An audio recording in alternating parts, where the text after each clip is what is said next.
Çox dəyərli Yaqub müəllim, çox dəyərli millət vəkilləri, universitetimizin tələbələri, müəllimləri, media işçiləri, hər kəsi salamlayıram. Və bugünkü gündə məni də dəvət etdiyinə görə xüsusilə universitet rəhbərliyinə xüsusi təşəkkürümü bildirirəm. Video çarxda bir söz məni çox götürdü. Cənab Prezidentimizin kiçik yaşlı uşağın ki, mən sizi tanıyıram, siz Heydər Əliyevin oğlusunuz deməyi. Bu söz məni doğrudan təsirləndirdi. Və biz hər bir ziyalı kimin, hər bir Azərbaycanlı özünə bir sual verməlidir. Nə üçün biz Heydər Əliyevi hər il yada salmalıyıq, hər gündəlik həyatımızda Heydər Əliyevin ideyalarını daşımağı özümüzə borc verməliyik. Yəni bu sual cavab olanda o beyində oturuşmuş bir forma alacaqdır. Nə üçün? Çünki Heydər Əliyev bütün iqtisadi inkişafın təməlini qoymaqla yanaşı Azərbaycanda ideologiyanın formalaşmasına əsas önəm verirdi. Onun televiziyada o vaxtki ANS kanalında bu yaxında bir müsahibəsinə yenidən baxdım. Deyir, əlbəttə ki, bizim ideologiyamız olmalıdır. Amma bu kommunist ideologiyası kimin yox. Bizim özümüzün milli mənəvi dəyərlərinə söykənən, milli kimliyimizi ifadə edən ideologiya olmalıdır. Düzdür, bugün dünyada, Avropada, Amerikada bir çox yeni dəyərlər, demokratik düşüncə, demokratik dəyərlər və s. var. Amma nə olursa olsun bizim ideologiyamızda özümüzə məxsusluğumuz qorunmalıdır. Və təsadüfi deyil ki, Yeni Azərbaycan Partiyasının yaradılmasının 6-cı il dönümündə Cənab Prezidentimizin biz vərəqlə baxanda təqribən 16 səhifədən artıq bir çıxışı var. O çıxışı incələdim. Orada ardıcıllığı, deməli, hər bir söz digər onun çıxışı əvvəlkinin bir sanki açılışı idi, izahatını verir. Və deyir ki, bizim ideologiyamız 4 mühüm istiqamətdə olmalıdır. Birinci, dövlətçilik. İkincisi, milli mənəvi dəyərlər. 3, dinimizə qayıdış. Və nəhayət 4-cü, müasirlik və dünya ilə sinxronlaşmaq. Bu dövlətçilik təfəkkürü Heydər Əliyevin yaranışındaydı. Onun sanki Allah Teala necə ki insanların hərəsiyə bir qabiliyyət verib, insanların hərəsinin üçün bir talih qismət edib, sanki Heydər Əliyevi də Azərbaycan xalqını qorumaq üçün Allah Teala onun təfəkküründə bir dövlətçilik məfhumunu sistemli şəkildə oturtmuşdu. Və bunun üçün də şərait lazım idi. Bu hardan əmələ gəlməli idi? Onun taleyinə baxın. Çox 18 yaşından başlayaraq dövlət təhlükəsizlik orqanlarında fəaliyyət və o kitabxanalarla tanış olmaq, arxivlə tanış olmaq, onu çəkdi özünə ki, bizim öz tariximizi bilsin. Və təsadüfi deyil ki, Heydər Əliyevin siyasi xəttində tarixi varislik əsas faktorlardan biri idi. Onun Şah İsmail dövründə, Səfəvilər dövründə indi o vaxt milli sözü yox idi. Milliyyətçilik anlayışı indi kapitalizmin inkişafı ilə deyir, amma milli mənlik anlayışı var idi və onunla o formada sinxronlaşdıraraq onun Azərbaycan dilini Səfəvi dövlətində necə ki, imperiyanın dilinə çəkmək bir kimin məsələləri qoymuşdursa, Heydər Əliyev onu tam mənimsəmişdi və bilirdi ki, bir millətin, bir dövlətin bütövlüyü üçün onun dili olmalıdır. Hələ burada bir, yenə həmin çıxışa bir stat verim. Orada 6-cı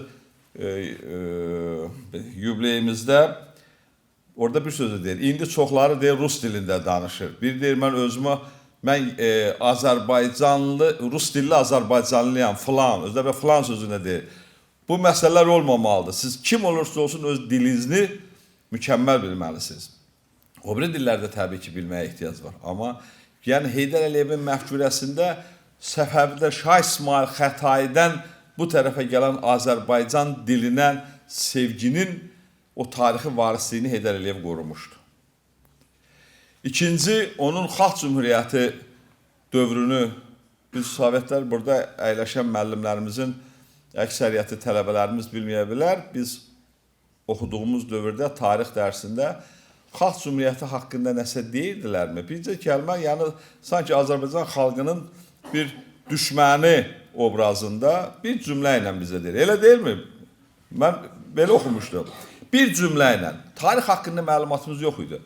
Amma Heydər Əliyevin o arxivdə işləməsi, Azərbaycan Xalq Cümhuriyyəti haqqında onun düşüncələrinin mükəmməlləşməsi və onun bizim xalqımızın mənəvi dəyərlərinin nəticəsində əmələ gələn bir dövlət kimi sonraki həyatında tətbiq elədi. Hansı xalqın mifologiyasında qəhrəmanı varsa, hansı xalq öz keçmişi ilə yaşaya bilirsə, onu gələcəyə transfer edə bilirsə, ancaq o millətlərin, o xalqların dövlətləri var. Və Heydər Əliyevin təfəkküründə, məfkurəsindəki o nəzəriyyədə öz tarixdəki o milli mənəvi dəyərlərə, tarixi yaddaşa, milli kimliyə olan hörmət onun xalq cümhuriyyətinə olan münasibətdə özünü göstərdi. Təsadüfi deyil bu günləri polis gününə deyirsən, polis gününə vaxtı öz mənbəyini götürür, Xalq Cümhuriyyəti dövründə yarandığı gündən, ordu günü oradan götürür. Nə bilim, dünən sərhədçilər günü, oradaydım, sərhədçi günü 19-cu ildən götürür. Heydər Əliyev bununla da bu tarixi varisliyi, dövlətçiliyin tarixi varisliyini aparır daha uzaqlara. Yəni biz yenidən çıxan bir xalq deyil. Və ona görə də onun məfkurəsində, təfəkküründə, ideologiyanın qurulmasında bax bu dövlətçilik əsas faktorlardan biri idi. Dövlətçilik və bunun bax belə alt dil, milli mənəvi dəyərlər, din və s. İkinci deyildi, milli mənəvi dəyərlər idi. Bu milli mənəvi dəyərlər içərisində adətlərimiz, ənənlərimiz və bizim yenə də qədimdən bugünə qədər formalaşan adət ənənlərimiz mühüm əhəmiyyət kəsb edirdi və Heydər Əliyev də ona çox böyük bir həvəslə hər zaman rəayət eləyirdi. Novruz bayramlarının keçirilməsi və s.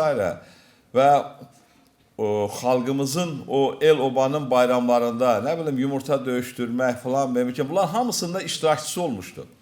Amma milli mənəvi dəyərlərimizin içərisində yeni, sonradan daxil olan, amma artıq bizimkiləşən din məsələsi var idi. Din sonradan yaranmışdı. Yəni bizim babalarımızın böyük bir imperiyaları olanda düzdür, İslam dini yox idi. Amma İslam dinini biz özümükləşdirib artıq bizim dəyərlər sistemimizə keçid eləyə bildi. Və ona görə də Heydər Əliyevin bu xalqın, bu millətin, bu düşüncəsi ilə sinxronlaşan dini dövlətçilik səviyyəsinə qaldıra bildi. Mən nə isə düz demirəm. Onu qaldıra bildi o səviyyəyə. Bir epizoda baxın. Yəni Heydər Əliyev öz ictimai mənafeyini, öz mənafiyindən həmişə üstün tutan adam kimi onun öz anası ilə söhbətini bir dəfə xatırladır. Deyir ki, bunu heç vaxt deməmişəm, amma bugün burada deyəcəm. Anam mənə nəzir dedi ki, Mir Möhsin ağanın, biz o ət ağa deyildik, onun ziyarətgahına pul qoyarsınız. Deyir, mən gəlmişdim Bakıya, apardım, anamın dediyini elədim, amma baxırdım ətrafıma ki, bəlkə məni güdürlər, məni pusurlar, yəni bir vəzifə adamı olaraq, iş adamı olaraq və komünist dünyasının, belə ideologiyasının hökm sürdüyü bir dövrdə Allahsızlaşma prosesində belə bir rituallara, adət, ənənələrə riayət eləmək, bax, onun sonraki dövlətçiliyin qurulmağında əsas faktorlardan biridir ki, unutmurdu. Ona görə din haqqında da deyir ki, bəli, bizdə din həmişə olub, amma bunu dövlətçilik səviyyəsinə bu tanınmırdı, insanlar öz ruhunda yaşadırdı, amma bugün biz İslam dinini qəbul edirik, amma bundan da suyu istifadə eləmək olmaz. Bəzi və ayrı-ayrı adamlar bunu istifadə edib bizim dövlətçiliyimizin pozulmasına manət olmamalıdır.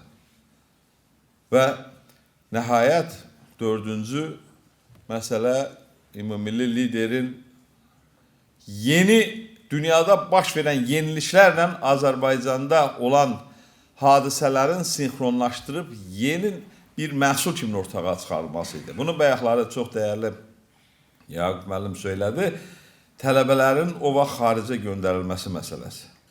Biz çarxda da gördük. Yəni 800, 1000, 1400 nəfər, 1500 nəfər axırda göndərilirdi. Halbuki birinci əvvəllər onluqlarla gedirdi. 50 nəfər, 30 nəfər. Çünki o yeniliklər, məfkurələr, dövlətçilik nə olur olsun ziyalıların təfəkküründən keçir. Əgər xalqın ümumi, cəmiyyətin ümumi savadlılığından keçirsə də, ən əsası o ziyalıların təfəkküründən, onların o ideologiyanı necə qəbul edib və ötürməsindən asılı olacaq. Və ümummilli lider bunu çox gözəl bildiyi üçün zamanında biz ziyalılarımızı imperiya rıçaqlarından, çaxlarından qoruyurdu. Ziya Bünyadovu qorudu. O vaxt SSR-yə, daha da Rusiya zorla birləşdirib Azərbaycan. Biz qırmızı bayraq ordeni bayraq almışdıq. Deyir, bu məsələdə ara qarışdı. Mənə məruzə elədilər. Ki, bəs belə bir məsələ var. Ziya Bünyadovu dəvət elədik. Bir də Süleyman Əliyarov, elədirmi? O ikisini də çağırırlar və deyir ki, bu nə məsələdir? Deyir ki, yoldaş Əliyə, bu həqiqətdir də, biz zorla girmişik. Bizi Rusiya könüllü girməmişik ki.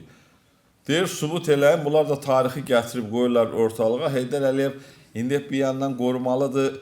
Ziya Bünyadovu 2 dəfə sosial səmaya qəhrəmanı, sapı özümüzdən olan baltalar yazırlar ki, töhmət verilməlidir, akademiyadan qovulmalıdır, Sovet İttifaqı qəhrəmanlığı əlindən alınmalıdır. Bu məsələni qoyurlar. Bir tərəfdən də Heydər Əliyevin bunu müdafiə eləsə, özünü o da vermiş olur. Amma indi eləməsə də öz içindəki millətə sevginin əksinə getmiş olur. Deyir ki, bu bir tarixi, bu elmi araşdırmalardır, elmi mübahisələrdir. Elmi mübahisəni siyasətə çevirmək olmaz. Bu akademiyada gedin bunu müzakirə eləyin və bununla da işi bağlayır.